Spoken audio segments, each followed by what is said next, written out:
Man, what is happening, my YouTube family?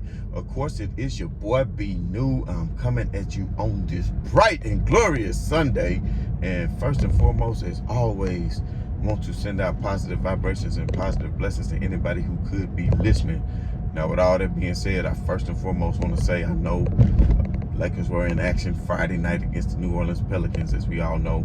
And I had already on the last show, we discussed what needed to be done in order for the Lakers to get into that final play-in spot. Of course, I did say on the show that I had a previous engagement that I would be at and that I would not have an opportunity to watch the game because, you know, a while back ago, I had already had tickets to go see Nephew Tommy at the Comedy Club out here in Nashville. So we went out and had a good time to that, and you know, it went to almost about 1 in the morning, but it was a damn good time. But I ain't even gonna lie, I snuck and I took a look at the NBA Game Time app to just check on the score, and then I saw the Lakers were winning with like maybe 4 minutes left, and I was like, oh yes, so I'm all in laughing at the jokes, you know what I'm saying? The next thing you know, I looked down at my phone and I saw, and first of all, you're not even supposed to have the phones out to the comedy club. They don't want you to do what they think you might be stealing material. That's like one of their rules. It's not like we at the Bridgestone or, you know, a big venue. It's a small venue, but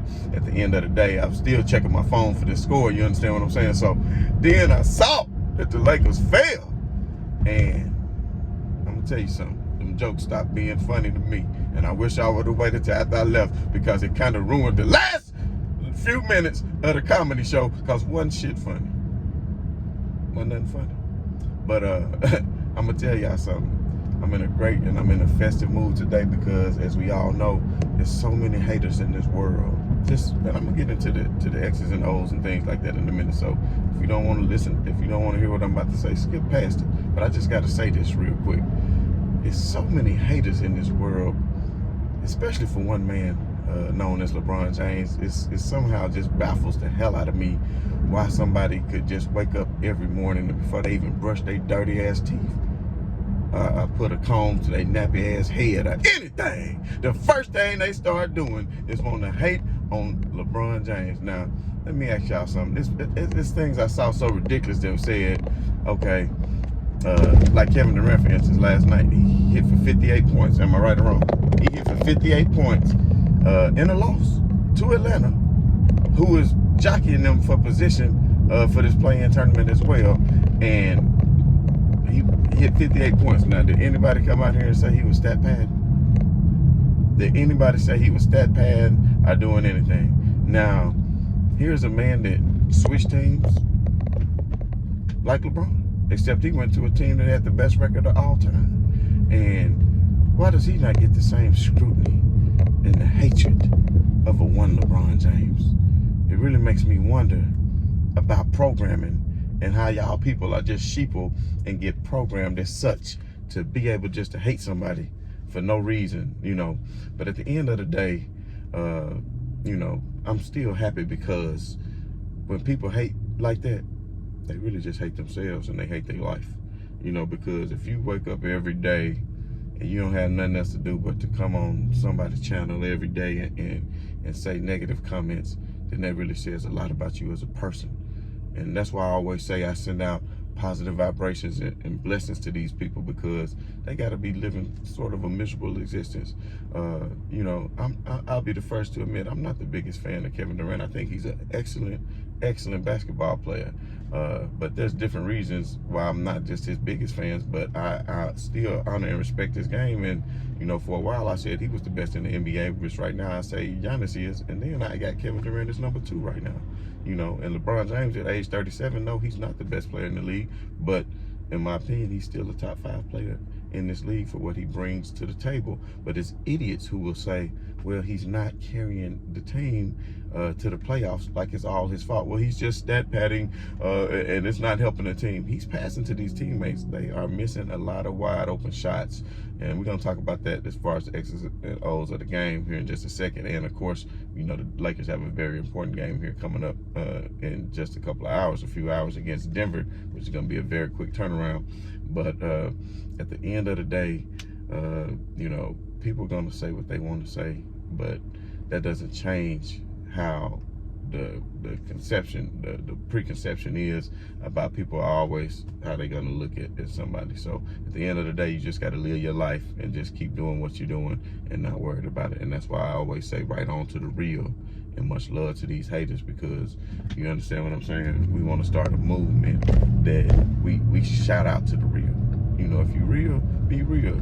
You know, and if you don't like somebody, then that's fine. At least you was real and you was honest about it. But don't come about it sideways and sneaky like, oh, you know. But at the end of the day, man, forget all that. I just had to get that off my chest. So for everybody else who skipped ahead in the video, now here we are, right about now, to talk about, just to break down the game. And I will say this, I don't like breaking down a lot of games and things like that. Y'all know if I don't watch the game in its entirety. So what I wanted to do was DVR the game and go back and give you a breakdown on it. But at this point, you know, the game is 2 days old. A lot of people don't even care at this point, but I still want to mention some things that I thought was interesting, even though I'm still not gonna lie to y'all, I didn't watch the game. I didn't watch it. I was like, man, you know what? Lakers lost. I didn't have it in me to watch it, and for one, I forgot to record it, so don't tell nobody but go. So anyway, I did watch the highlights, and I did break down the stat sheet, and I did listen to the pressers. So I'm gonna depend on you all, my good friends, my YouTube family, to kind of help me out in the comments and let me know some things, because I do have some questions, but I do have some comments as well. Because one thing that I noticed, the first thing that immediately jumped out to me, that there was no Austin Reeves. He did not play. He got the DNP, and that was somewhat of a head scratcher to me. I saw that Carmelo Anthony and THT did not get any minutes at all. I thought that was a damn good decision. And you know, you see that the Lakers actually, it was a close game. And I've been saying for a long time to shorten that rotation to a playoff rotation of a 9-man rotation. And I said don't play THC, and I said don't play Carmelo Anthony, and damn sure don't play Trevor Ariza. So to Frank Vogel's credit, I will give him credit for actually playing decent lineup throughout the game. One thing I noticed though, Wayne and Gabriel didn't have a lot of minutes. I didn't look to see how many fouls he had. I don't know if he got in foul trouble, but I would have liked to see maybe more of him and Anthony Davis on the floor together with the LeBron James, because then you could do a lot of switching defensively, and you had the length that you need to close out on three-point shooters. And ultimately, from what I saw in the highlights, that's kind of what led to the Lakers' loss, because I remember when Valanciunas hit that three-point shot at the top of the key, that is what tied the game and really gave them the confidence to go ahead and finish the game. Now, CJ McCullough did make a hell of a shot as well, but the shot by Valanciunas, the three-point, I noticed LeBron James, you know, doubled Brandon Ingram going to the hole, and you got to give it up to B.I., made the great play and kicked it out to McCullough for the three. But McCullough made the extra pass because Anthony Davis left Valanciunas and came over to close out on McCullough. Well, McCullough made the great play and made the extra pass and passed it over to Valanciunas for the wide open three. And Valanciunas had all day to shoot that three. And if I had to blame anybody for that defensive possession, I hate to say it, but it would be LeBron James, because when LeBron James collapsed in the paint onto B.I., he stuck with him. B.I. ran out to the weak side of the post.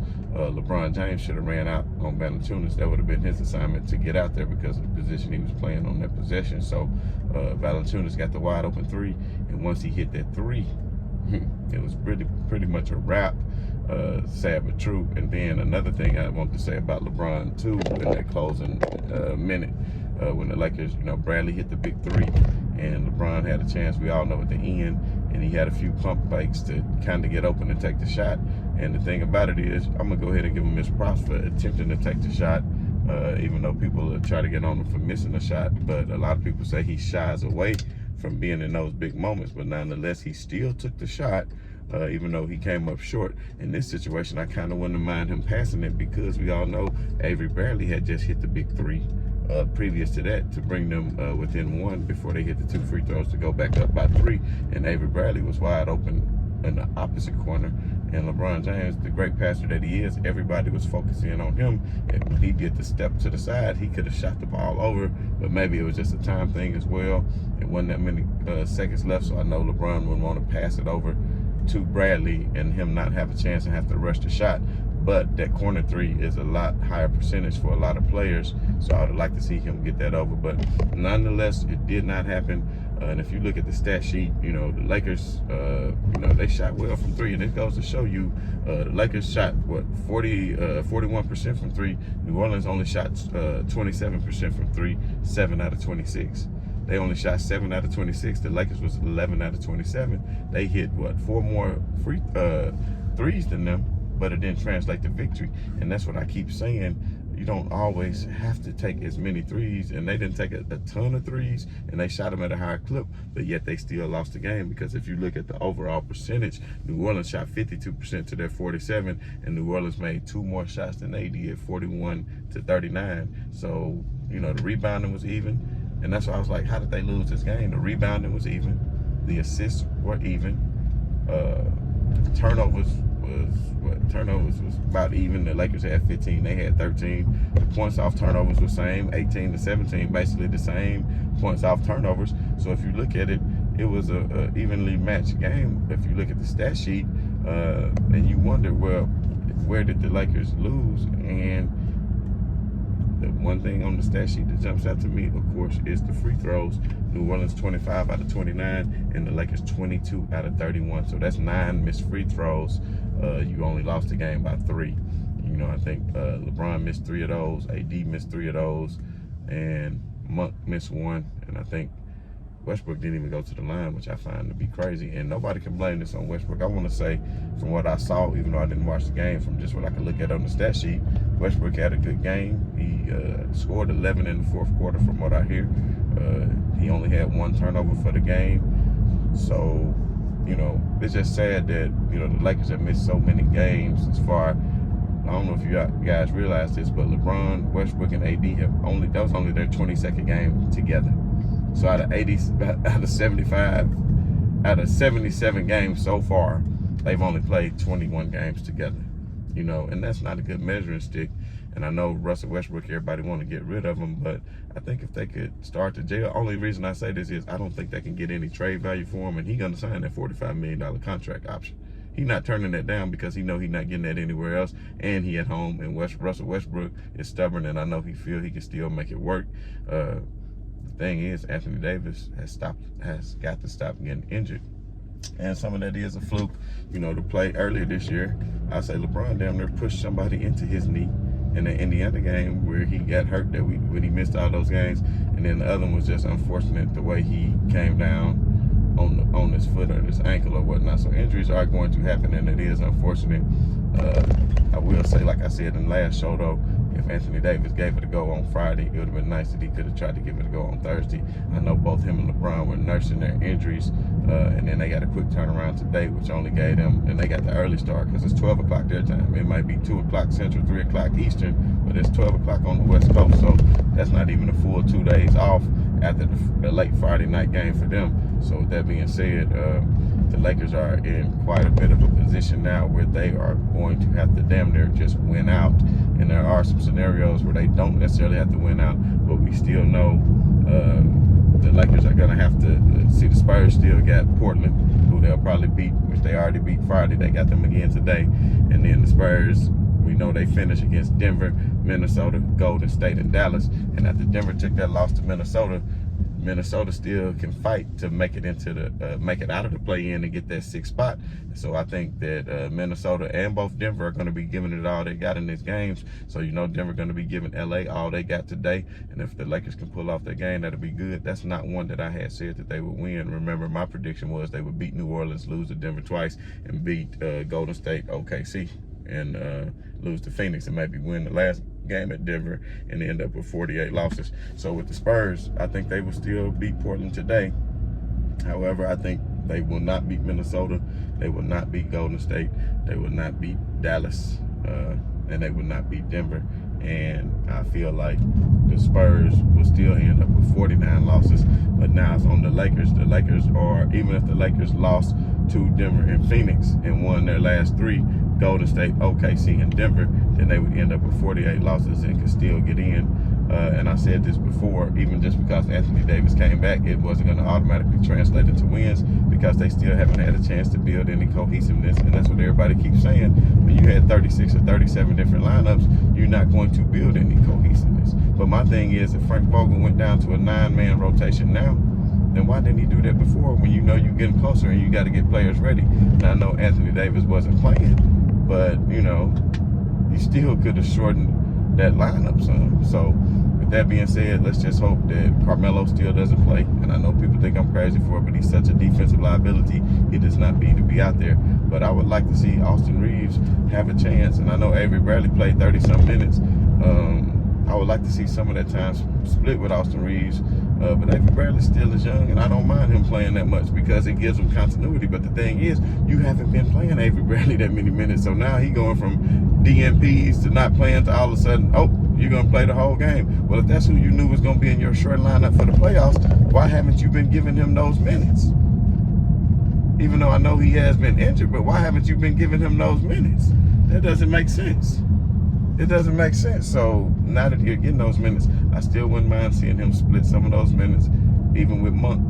Maybe if Monk, Bradley, and Reeves could split some of those minutes, I think it would be good. So my thing is, I would like to see, like I said, no THT and no Carmelo Anthony and no Ariza.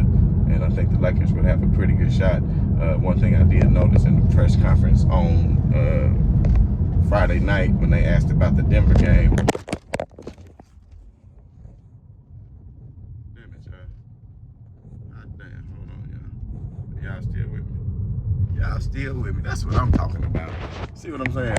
But your boy, do not fret. Do not fret. Matter of fact, let's just do it like this.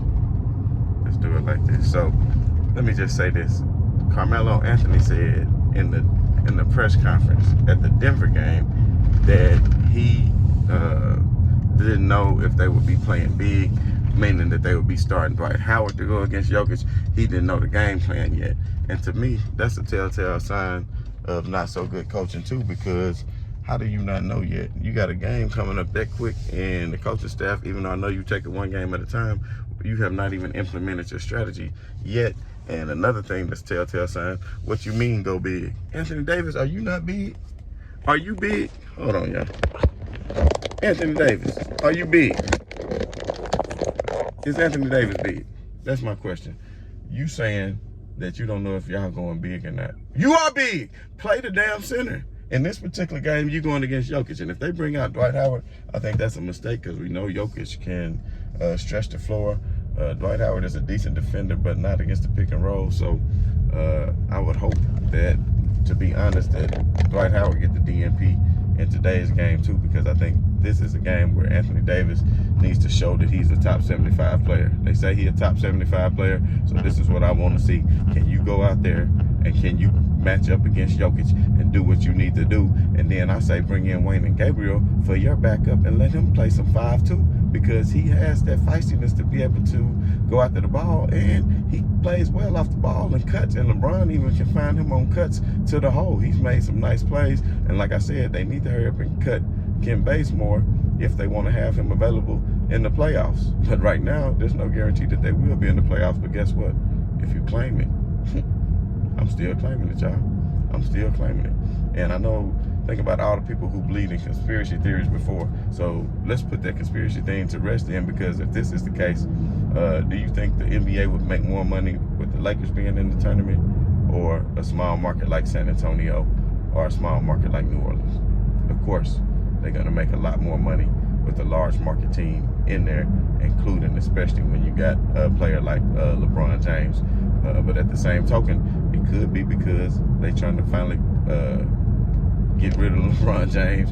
They don't need him as the face of the league anymore, because of course the league is far more talented. And that's one thing about Jordan. People just idolize him so much, but people don't realize when Jordan left, he was at the top. He just won another 3-peat. And of course, you know, the coach was leaving, and then he may not wouldn't have Scotty. So if he would have stayed, then what would have started happening as he aged? Because he was turning around to be that same age around that time. You understand? But when Jordan came back, y'all, he was 38. When he came back after that 2.5 years off the second retirement. He was 38 years old. LeBron James 37 right now. But people don't hold Jordan to high standards when he was at the Wizards at age 39 and 40. You know, when he was 30, he was 38. Damn it, y'all. I don't know why I ain't got my case on. You know what? I'm just going to tell y'all something. Let's just end this, because I ain't got time for my phone to get messed up, because I ain't got my case on or nothing. And I do want to say this. The Lakers are going to go out and prevail today. I don't give a damn what nobody say. I just hope that LeBron James and Anthony Davis had enough treatment to their foot and to their ankles respectively, and that they can go out and do what they got to do. But I got to cut this short, because I had a few other things that I want to mention. But don't worry, I'll be back tomorrow, maybe later this evening, and we can talk about the game after they face Denver. But like I said, Anthony Davis, you need to go out there and play center. Wayne and Gabriel, he needs to back him up. LeBron James needs to have a good game. And Avery Bradley, now that he gets some continuity, he plays great defense and he can shoot the three. So I don't know why he hadn't been playing more in the first place. So at the end of the day, man, it's right on to the real. Much love to y'all haters. I hope y'all life get better. So I'm out. Peace.